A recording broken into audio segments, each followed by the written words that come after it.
Does Shedeur Sanders really deserve to start at Colorado, and will Colorado really be that good? I know they are hyped up with Deion and just landed Cormani McLean, but they lack depth and really don't seem like they'll be much better than last year.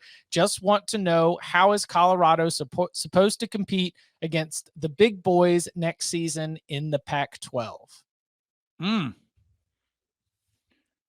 I'll tackle the first part. Shedeur Sanders does deserve to start because, to my eye, Shedeur Sanders is the most talented option that they have in that quarterback room. Yes. I don't like the way he was announced as a starter, though. Fair.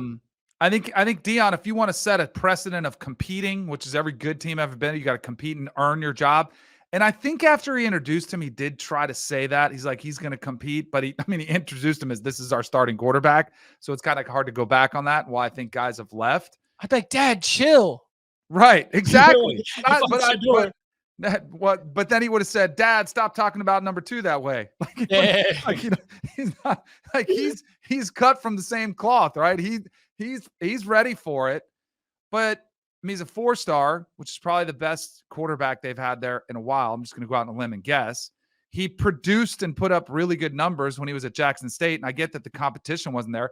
I'll tell you what, I did not break down a lot of Jackson State film, but I did watch their bowl game, and it was impressive, like orchestrating the offense, running the 2-minute drill. He made some really good throws at the end of the game. So I'd like the question, does he deserve to start, or is he good enough to start? Absolutely.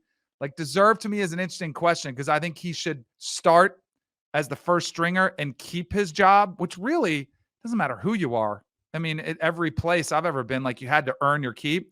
And I think that's what Deion will do.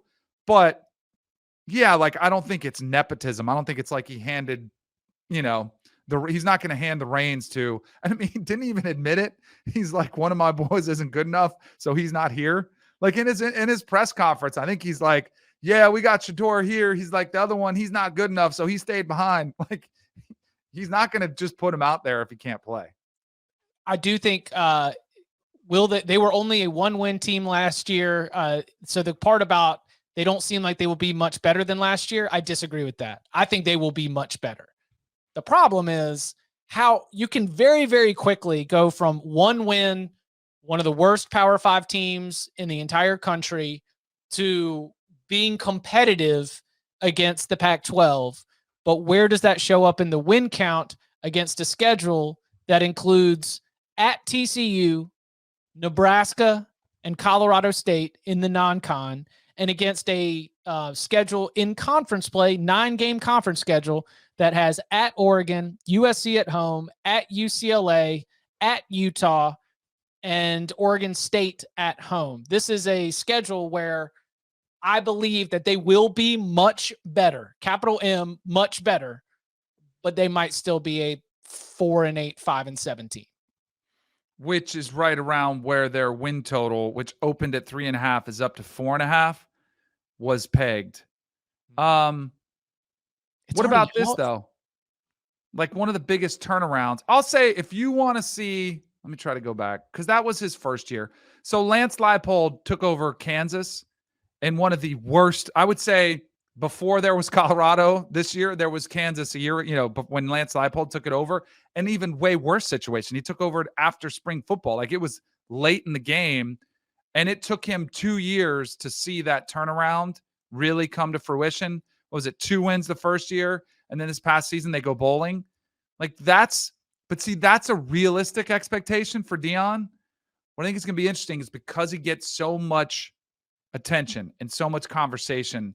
I've already seen the visceral reaction to either you say, like, Joel Klatt says they're going to be in the playoff contention year 2, or if I say, here's a coach that this wouldn't work in the NFL, and you just see the reaction.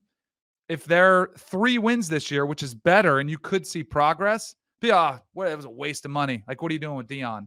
But that would be progress. And then if you saw 6 wins the next season, that would be incredible progress. But I don't know if it's going to be enough for the Deion critics. But I do think they'll be better. I'm with you. It's just going to be really, my inclination is to hammer the under of 4.5 that first year, but I'd still be a little bit nervous. Oh, see, I already know that Bud's going to be on the under, so I've decided I'm taking the over. I want to be, Under. yeah, I'm just going to be vibes and hype. And so, yeah, I'm probably just going to take the over just to be able to ride it the entire way and just be along for the entertainment value. Speaking of entertainment value, the first game is at TCU. That's on the road.